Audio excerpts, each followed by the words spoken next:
Look, I'm only out here with you because you're so green. What do you mean, green? Just give me back my arrow. And give it here. Take it if you're man enough. Lame or not, I could take you. What would it prove? This. Hey, that was my special arrow. Well, it wasn't very strong. Cherokee Fred made it for me. Well, that makes you a yellow-belly redskin in my book. Go back to Baltimore. Exactly you want to fight.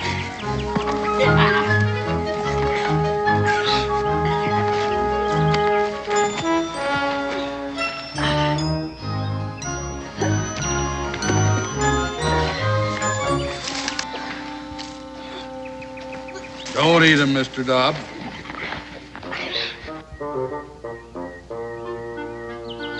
Comfortable down there?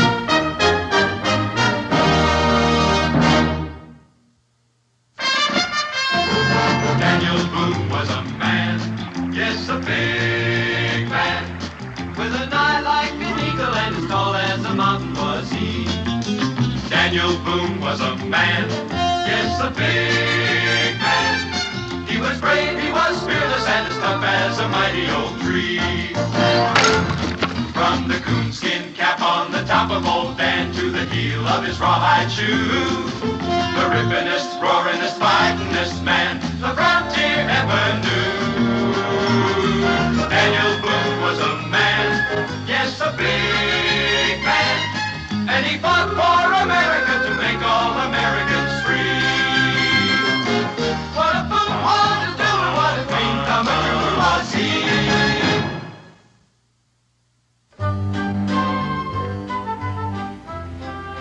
What's that, Mr. Dobb? Yeah, brings back the same thing to my mind. Who are you talking to? Mr. Dobb. Where is he? I don't see anyone. Well, how many could see you if you were over 2,000 years of age? 2,000 years of age? Do you remember about the prophet Elisha? You mean from the good book? Yeah. He went around curing polluted wells and springs so that people wouldn't die of thirst and the cholera. He inherited the prophet Elijah's mantle. He went around doing some hocus pocus of his own, by and large, doing good and throwing in some free amusement. Remember what happened then? They ran him out of town. In them days, folks didn't understand that everybody's got to give and take up a hand now and then, as Mr. Dobb says. Why should they? That's what kept Cain in hot water. Well, it was either get out or be rid out on a rail for Elijah, so he got. But that town was rife with pesteriferous young'uns. Learned it from their elders, I presume, because nobody's born mean. You know a lot, don't you?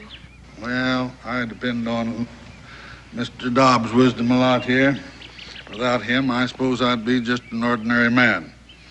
Well, Elijah went, but 42 of the worst of them young'uns trailed after him, hurling mockery and mud until Elijah lifted up his eyes. He said, Lord, I've just took about all of this that one saint could take. Well, the Lord sent 2 bears out of the nearby woods.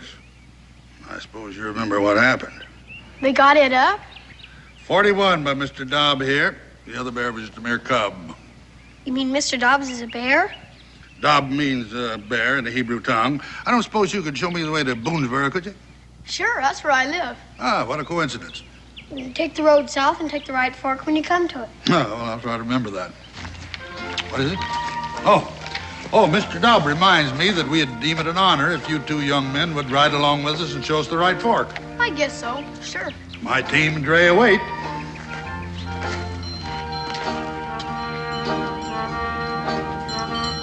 Is that your team and Dre? Yep, if you'll find places for yourselves.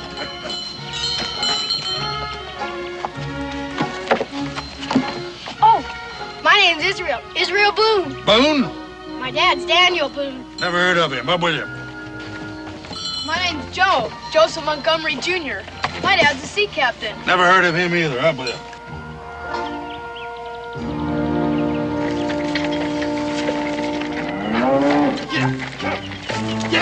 Steady, you beast! Steady as she goes! Easy there! There! There! Hold still now. Jump! Come here, jump! Come here! Now hold still. Hold it.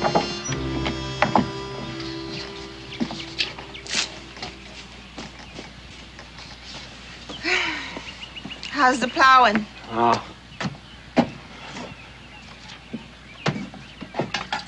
That horse will get sunstroke. It's only for a minute. I'll take some water to him. That's my house bucket. Here, fill this up at the well. Oh, nursemaid for a horse. What a way for human beings to live. Well, you chose it for your own reasons. Where is Joe Jr.? There's lots of country around here. I told you to look after him. I tell you to let him be a man. He is still a little boy. Oh, Varna, when I was his age, I know. You were on your first voyage as a cabin boy, living on biscuits and moldy beef and taking the captain's rope end across your back. Is that what you want for our son? Why did I give up my ship, huh? Why did I come to a place where they don't know an oar from a winnow? Because there's room here for him to get away from your coddling and softening, so he can learn to stand up straight in his own feet. I didn't mean to say that. It was an accident. Well, was it an accident that you never let him out of your sight from the day I embarked until my voyage is ended? Was it by accident that you tried to leech out of him everything a man wants to see in his son?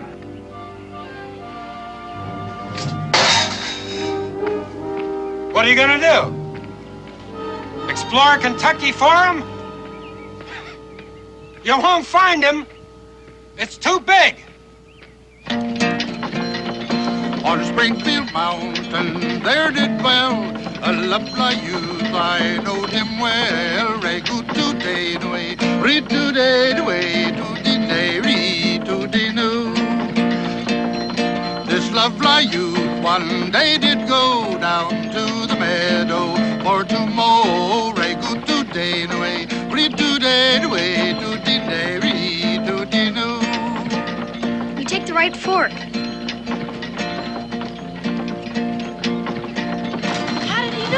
If Mr. Dobbs trotted along there to show him, he scarce had mowed half round the field when an ugly serpent had bit his heel. Re-good today, way, read today, way, to the day, read to the new.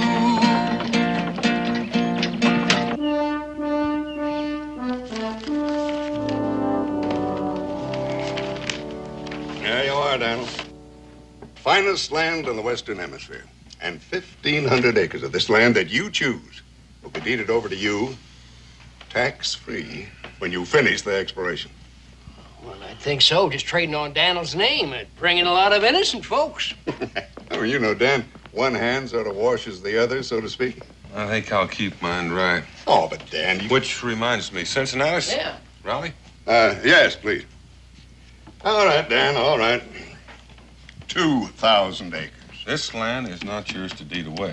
Oh, well, Dan, confidentially, we had this fella in Washington that has connections, you know. That still doesn't change anything. It's still Onondaga land. Well, the whole country was Indian at one time. Yeah, so I heard. Oh, well, now, Dan, suppose you'd have been aboard the Mayflower. Would you just have turned around and sailed right on back home? No, I wasn't there, but the reason this land is still empty is it's held sacred by the Onondaga for the Cherokee Nation. Oh, Daniel, they don't come there once in 20 years. They come there every 7th year to worship. And in the meantime, it's pretty well guarded against desecration. Bunch of unwashed red pagans, all they are. Well, they're deeply religious red pagans. And they would cleanse the desecration in the desecrator's blood. Of course, that wouldn't bother you. You just have your man in Washington send in troops and wipe out all concern. But you would get a funeral out of it that would be writ up in Journal and Gazette. Even if your widow did get skun out of her acres on the grounds that you didn't have time to finish exploring it. Oh, I don't think Mr. Raleigh'd sink that low, Cincinnatus. After all, getting the explorer killed is the only sure way he can get clear title to that land. Now, you would put in a clause protecting my widow's acres, wouldn't you, Mr. Raleigh? Oh, well, Oh, now, come on. I can take a joke as well as the next one. No, Dan, about these acres, if you want... Oh, Miss Montgomery. Cincinnatus, I was looking for my son. Joe?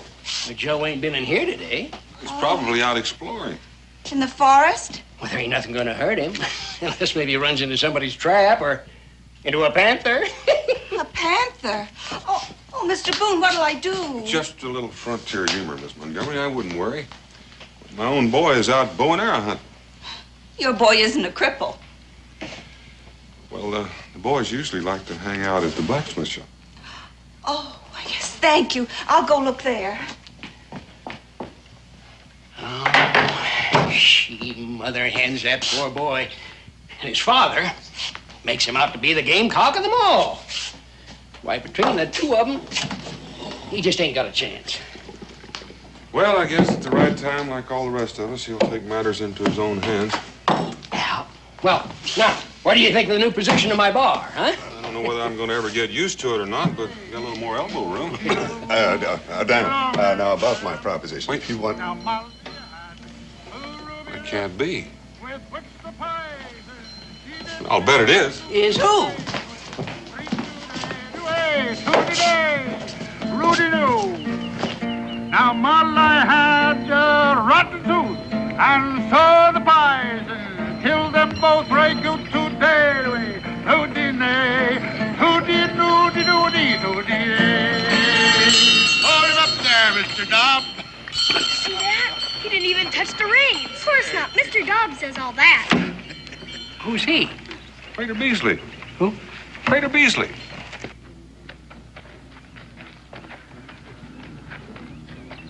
Well, it's good to see you again, Prater. Well, it's good to see you, Daniel.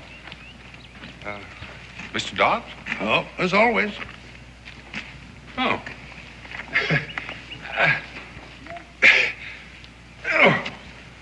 Well, he doesn't know his own strength. He never did. Oh, he wishes me to tell you that he's sorry. Well, tell him not to give it another thought. Well, I've just met your hope for the future here. You said you didn't know my pa. I'm an egregious liar. You are? Ask your pa. What's egregious, Pa? Egregious? Well, tall tale's an egregious lie.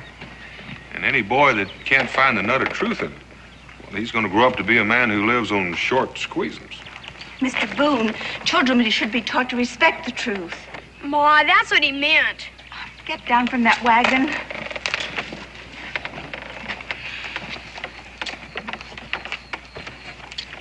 What's happened to your clothes? I guess I got into a fight. Ah, you're beginning to amount to something. Did you win? Did you knock his block off? No, sir, we didn't finish it. Didn't finish it. Now, son, you're gonna find that snotty kid and hammer him until he crawls. We don't feel like fighting anymore. Oh. Nothing personal, son. But the worst thing a man can do is to leave a fight in the middle. Win or die is the rule. It wasn't about anything. There was nothing to win. Your old man will tell you the same thing. Well, not exactly, Mr. Montgomery. If it's principle you're fighting for, then you fight until principle wins or you can't fight any longer. But if it's just smiting and being smit, well, then the sooner it's stopped and forgotten, the better it is for all concerned, including the innocent bystander. Mr. Boone, you wouldn't last very long at sea. You know, I think you just might. Who are you? Well, everybody knows me. I'm a... Oh, a showman, huh? You fight with your tongue. It can turn a man to jelly. Not a man. Joseph. Wait a minute, son.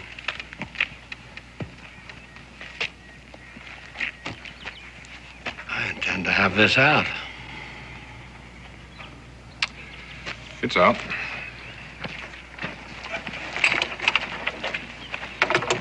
Mister, you live under a lucky star. Oh, Dan.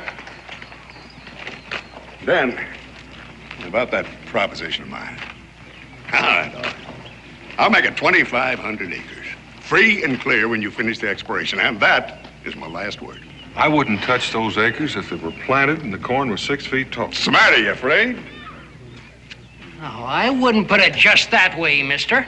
No. I wouldn't have either once upon a time. And now, frightened of Indians, won't accept a challenge. Boone, you're a big man. Because once you had guts enough to open up a chunk of Kentucky, well, any man that would do the same can be just as big and rich in the bargain. All right. You go ahead and skulk. Men with the kind of guts we want are plentiful. I hope not, for their sake.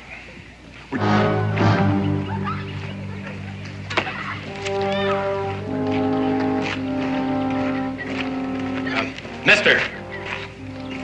Yeah? Hey, about that property I heard you talking about.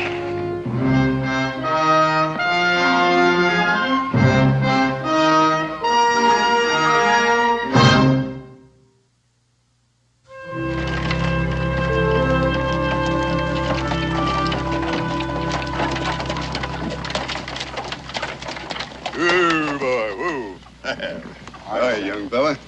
Why can't I go out with them? Because. Well, here you go. No. I got a compass of my own. And a good one, too, I'll bet.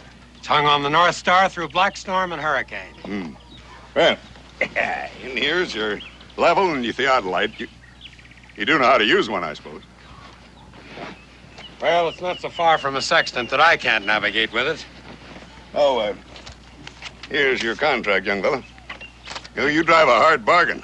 Mr. Rowley, I cut my teeth on London factors and Chinese merchants in Canton. You know, I believe that a brave man deserves riches. I don't begrudge you 1 red cent. Oh, you do know where the so-called Onondaga country starts up there at the crest of the mountain? Don't you worry about them. No, I won't. I'm one man the troops won't have to come in for. I take care of my own fights. Glad I met you. You're the kind of fella I've been looking for. You found him. Good luck to you. Thank you.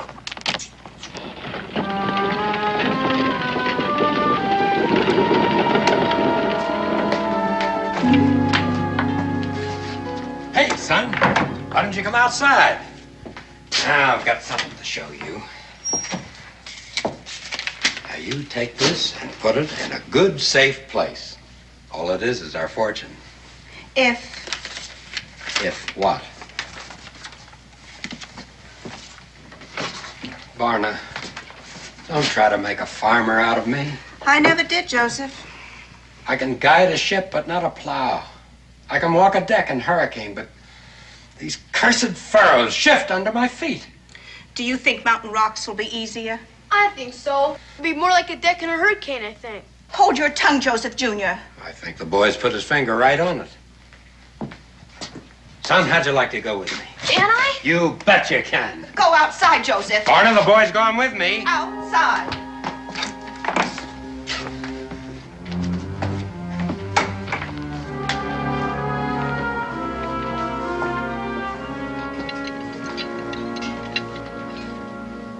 What happened to you?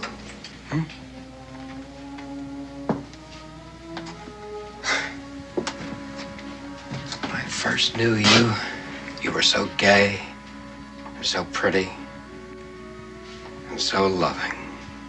I couldn't stand being away from you, nor you from me. And now? My son's a cripple. I will protect him.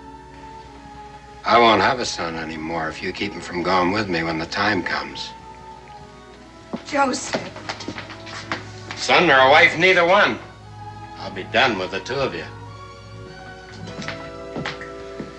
I'm going and no one could stop me. Oh, landlord, fill the flowing bowl until it doth run over. Landlord, fill the flowing bowl until it doth run over. For tonight we'll merry, merry be. For tonight we'll merry, merry be. For tonight we'll merry, merry be. Tomorrow we'll be sober. He who kisses a pretty girl and runs and tells another. He who kisses a pretty girl and runs and tells another. ought to have his nose cut off. Ought to have his nose cut off. Ought to have his nose cut off. And never kiss another.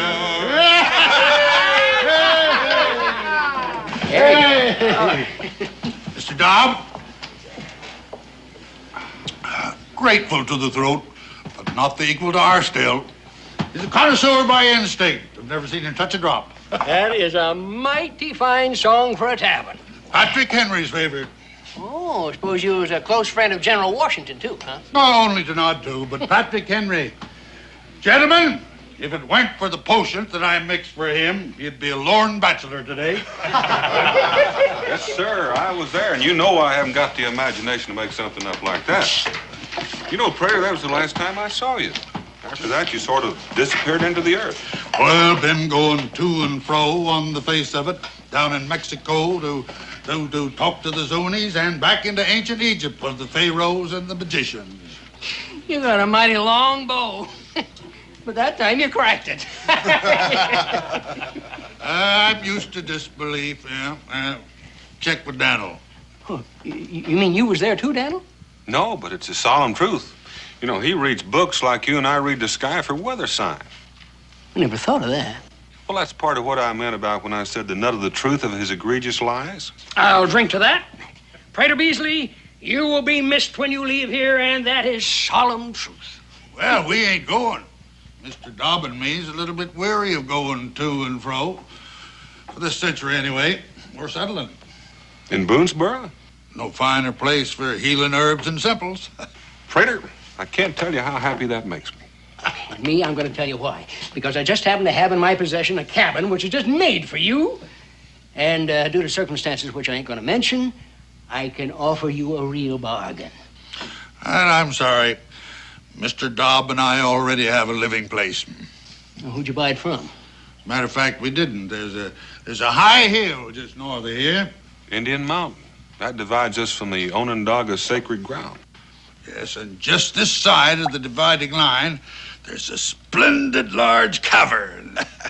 Bear Cave. Is that what they call it? I near lost my life up there once. I come on a she-bear with cubs. I remember that. That was about 6 years ago. Well, you know the funny thing? There hadn't been a bear up there since. All right. Now, if a man your age wants to sleep out there in the winter damp, there's not much I can do for you. But there is something you can do for me. What? That span of mules and that dray, they're just going to be in the way if we're going to remain here. Well, I got just the customer for you. I'll get more out of them than you ever thought was in them. Well, fine. I'll get some more squeezings. Yes, Mr. Dobb? Oh, be glad to sing it for you. Yes. On Springfield Mountain, there did dwell a lovely youth. I knowed him well. Ray good today, way, read today, way.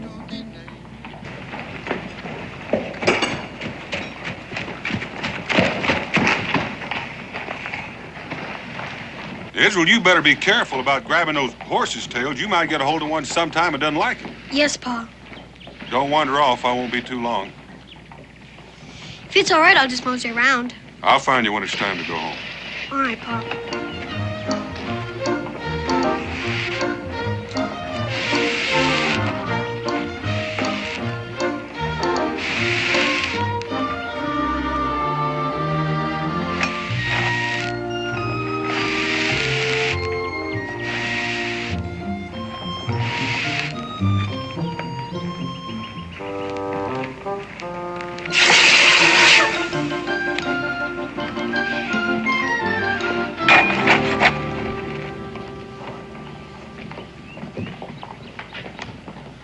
Pinwheel!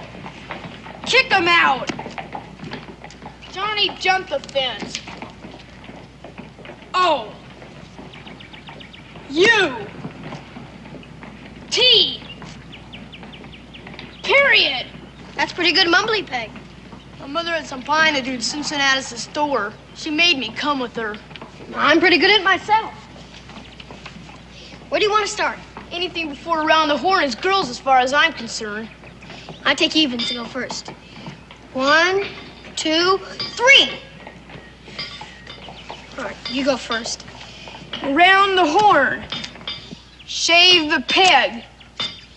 Cut right. And lift. Ah, you missed. Oh, I get mad thinking I gotta wait for her until she's done.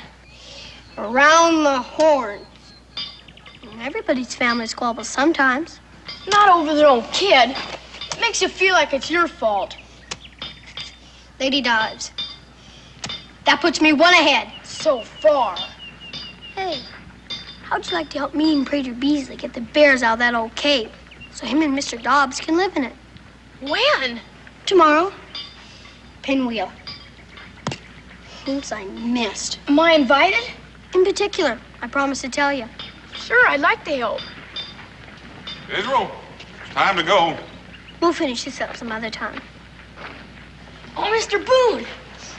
Me and Israel are gonna help Prater Beasley get set of the wild bears. No? Do your folks know about it? Papa just said he'd make a man of me. Better ask anyway. He's gonna take me with him far out in the forest, and that shows how he'd feel. Well, make sure your mother knows. Come on, son. If I know Pa, he's already greased his skids. You told her? I'll come by your house in the morning. Make it good and early. Prater Beasley wants to get settled in.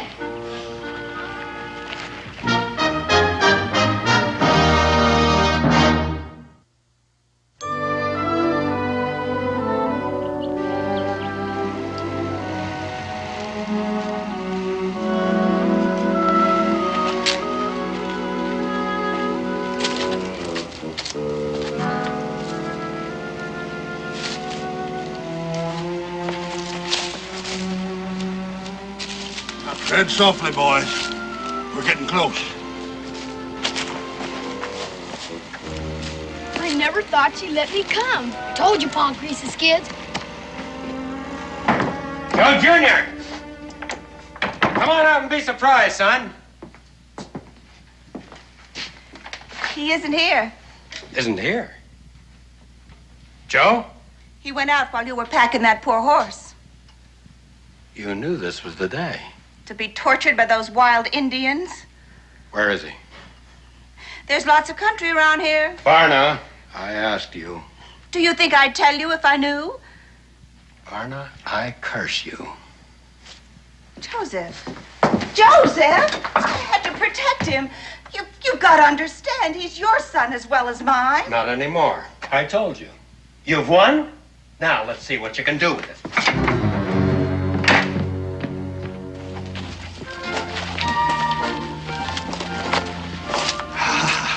There she lies. How do we shoot them? Oh, it probably won't come to violence, but we'll spy out the land, see what we're up against. And you were going inside? Don't even breathe.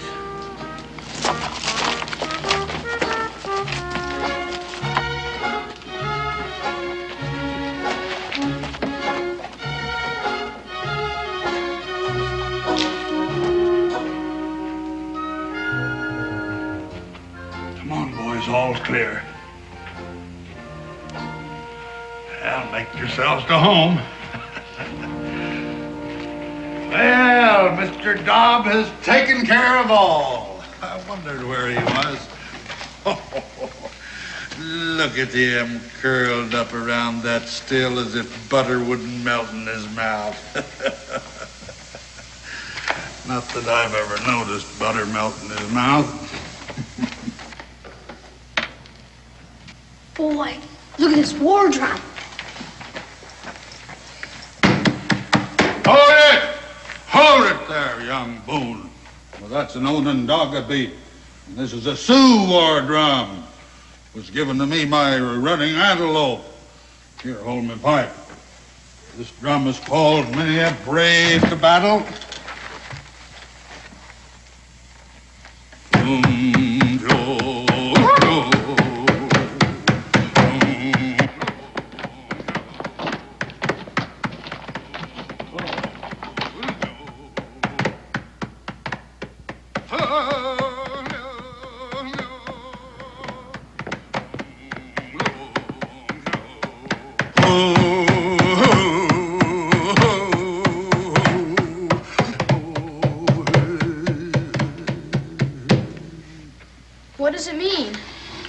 means a man that sticks his head where it ain't welcome is liable to get it cut off. Not without a fight. Depends on what you're fighting for, says Mr. Dobb. And Pa. Not mine. He will. Hammer him until he crawls, no matter who or what. That's all Pop ever knows.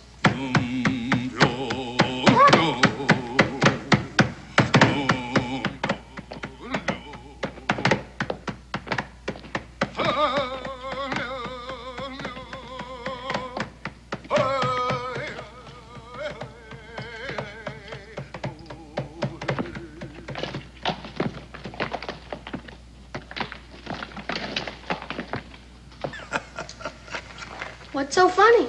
A story just popped into my mind. What kind of story? An Onondaga fairy tale. Do Indians have fairy tales? Sure they do. Yeah, they sugarcoat their lessons to get them understood just like the rest of us. How does it go? Well, sit down, sit down. Make yourself comfortable. Well, as the Onondaga tell it, when pestered by their young, there was a man and his wife lived in the woods by themselves, and they had one boy about you fellas' age, and pretty soon they had another little boy. And after that, why, the mother, she went on to her ancestors. You mean she passed on? Mm-hmm. Well, the little baby stood, about as tall as that finger. There's a picture of him up there.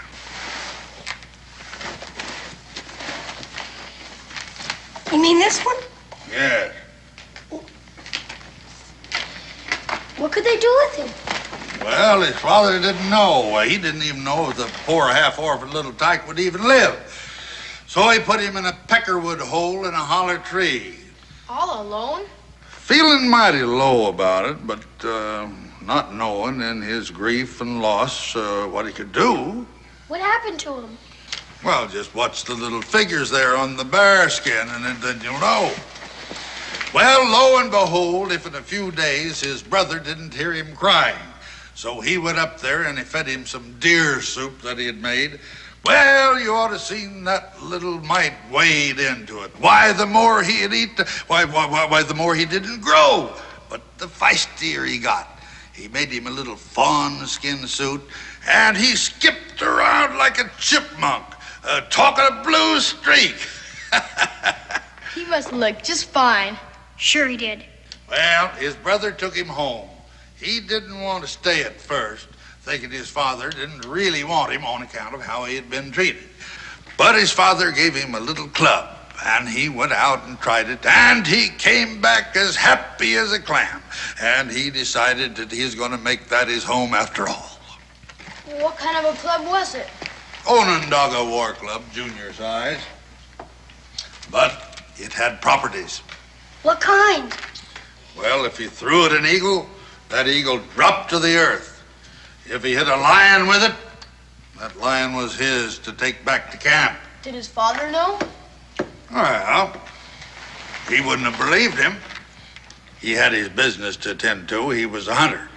Before he went hunting, he said, my sons, do not go to the north because there is danger to the north. But no sooner was he out of sight than the little brother says, big brother, he said, let's investigate. But big brother wouldn't. But nothing would hold him. So he put his club over his shoulder and away he went. And all at once he heard some fearsome noises saying, little brother comes, we'll kill him now and later his family. They were frogs, as tall as pine trees. But little brother took his magic club and went kerflooey. When he got back, his father was already home. What did he do? And I leave that to your imagination.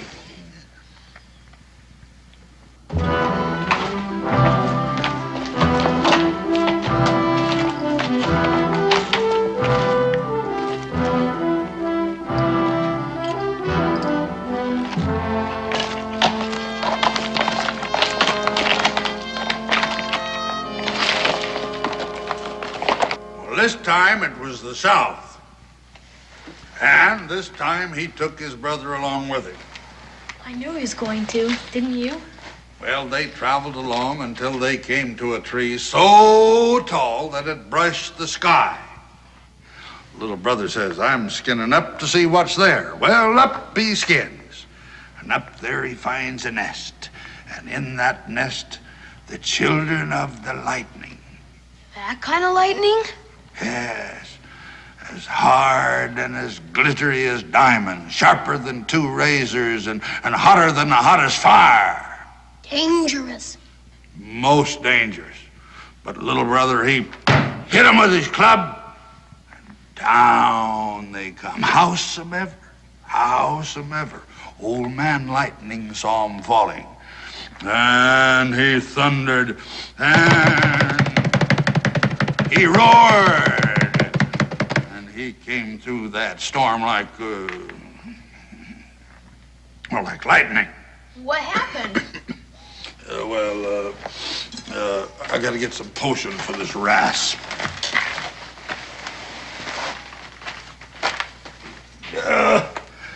Begging your pardon, Mr. Dobb.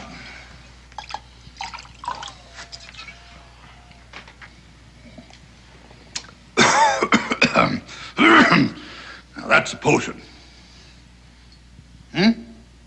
All right. It's better than having you at me with I told you so all the time. What happened to old Lightning?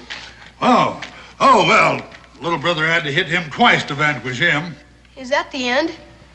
Oh, next his father warned against the east.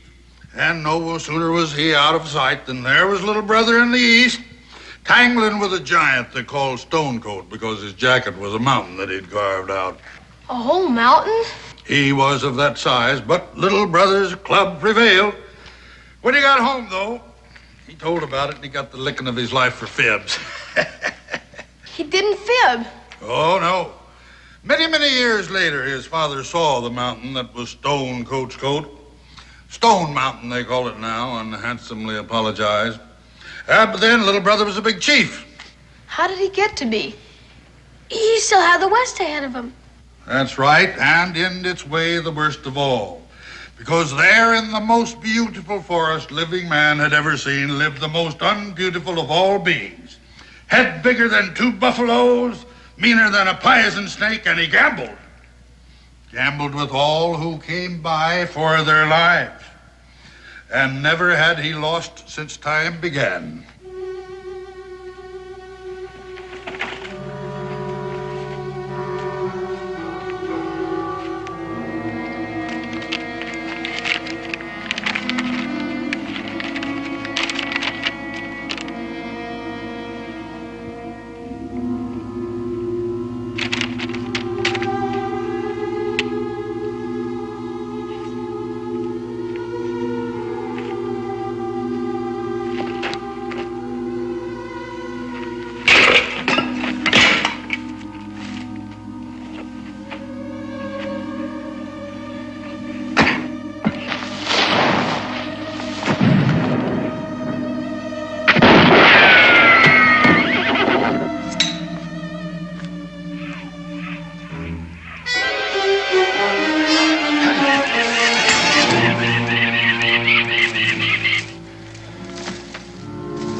You desecrate, you die.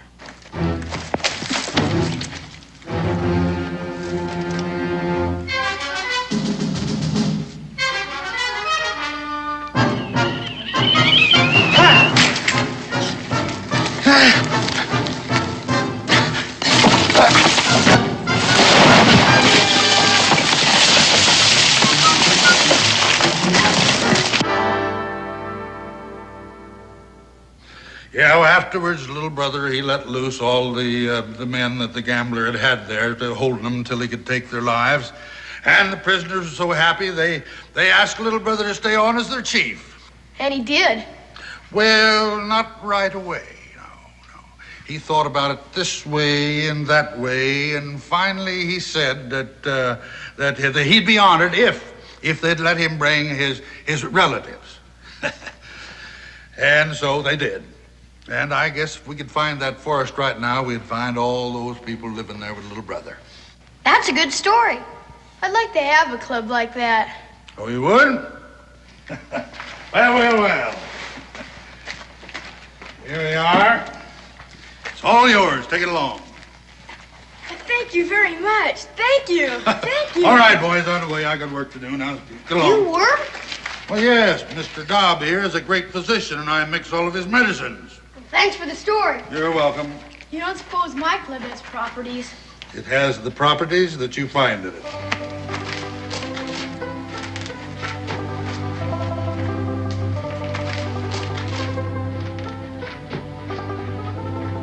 I bet I do find properties in it. Sure you will.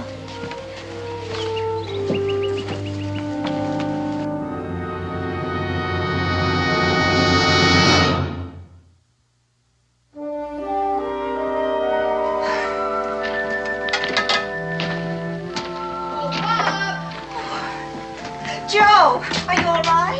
Yeah, he's sure. Where's Pop? Oh, what's that? My own dog war club from Prater Beasley. That man gave you a war club? Oh, Joseph Jr., take a care. I want to show it to Pop. Your father isn't here. Is he still out in the barn? No. You sit down. Your lunch is ready. Where is he? At the fort?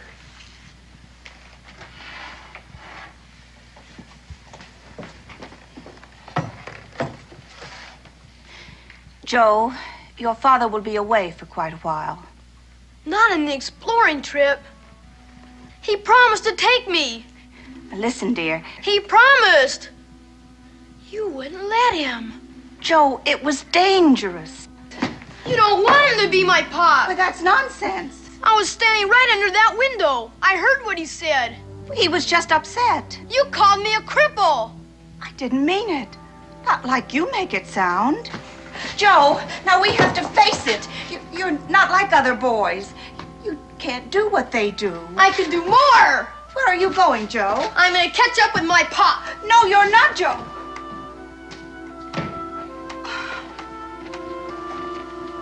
Oh, Joseph.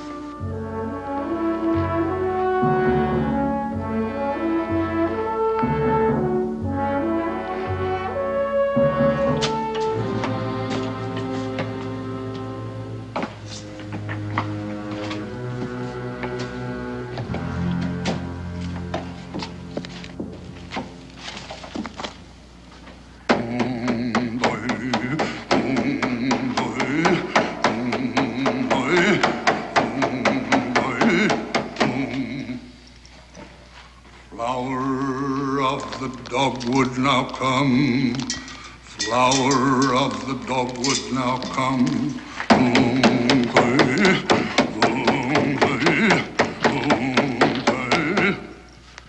Spirit of the red berry, arise.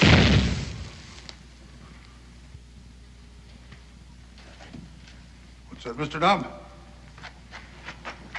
Oh, what brings you back here, boy? Did you forget something? Just came to say goodbye. Going exploring with my pop. Oh. Not in the Onondaga country. We're not afraid of those old Indians. Besides, I got my club. Hmm. Well, Mr. Dobbs says we ought to strengthen it up a little bit for you then.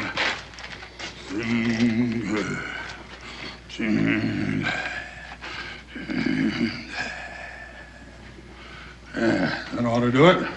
Thanks. Bye, Mr. Beasley. Goodbye, boy. Now take care of yourself. Yeah. I agree with you, Mr. Dobb. We ought to keep an eye on him. No offense to solemn things.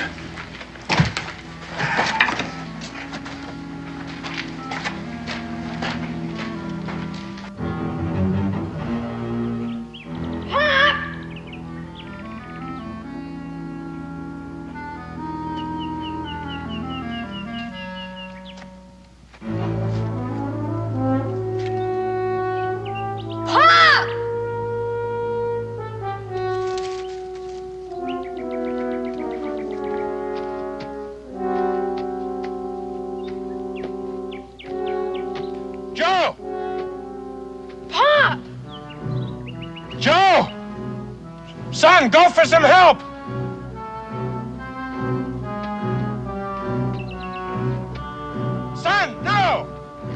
Don't try to come down here!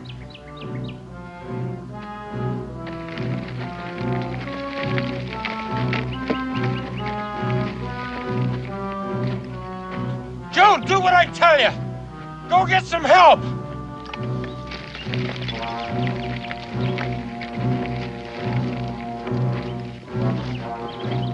Don't try it!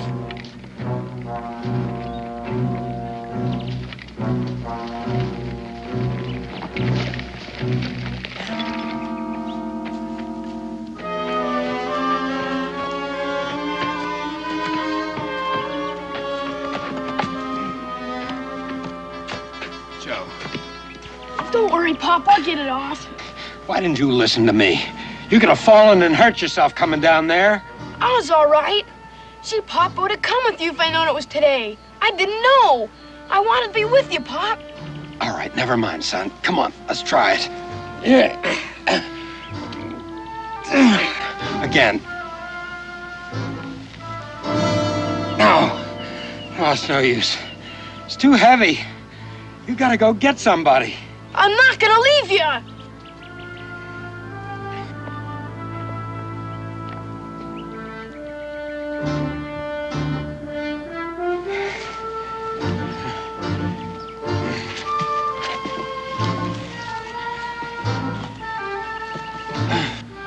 You're right, Mr. Dobb. It would be blasphemy to interfere.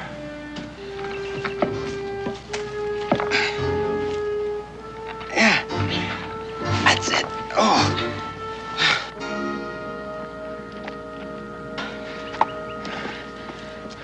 All you gotta do now is stand up. I can't stand. You've got to. I can't stand. It'd be dark before I come bring anyone. Here, I'll help. How are you gonna help me? Everybody's got to give and take a hand up now and then, as Mr. Dobb puts it. No, son, you don't understand. I do understand, because I'm a cripple. Don't say that. That don't mean I'm weak. No. No, it don't.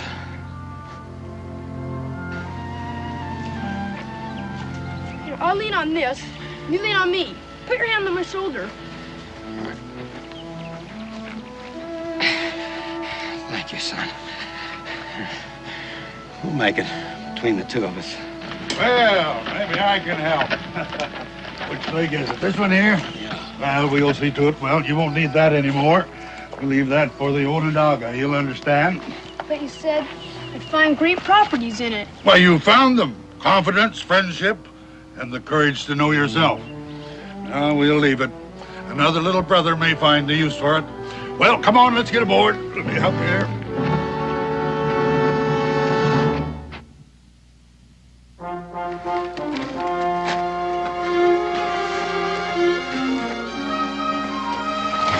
Boys, stop that! Barna.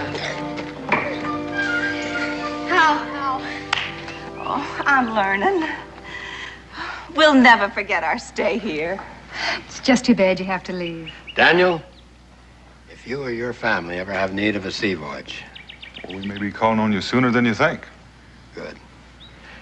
And as for you and Mr. Dobb. Oh, you can trust his wisdom. Better get in the back. There'll be more room for your legs. All right. Joe can drive. Joe? Oh, yes, Pop, please. Don't you think it's about time he stood on his own 2 feet? If needs be, you can reach him out a helping hand. I'll take it. I've learned that. Prater, Beasley, you know what I'm going to do as soon as I get shut of this. I'm going to visit Stone Mountain. I want to see that giant's coat with my own eyes. Good. Bye, all. Get out.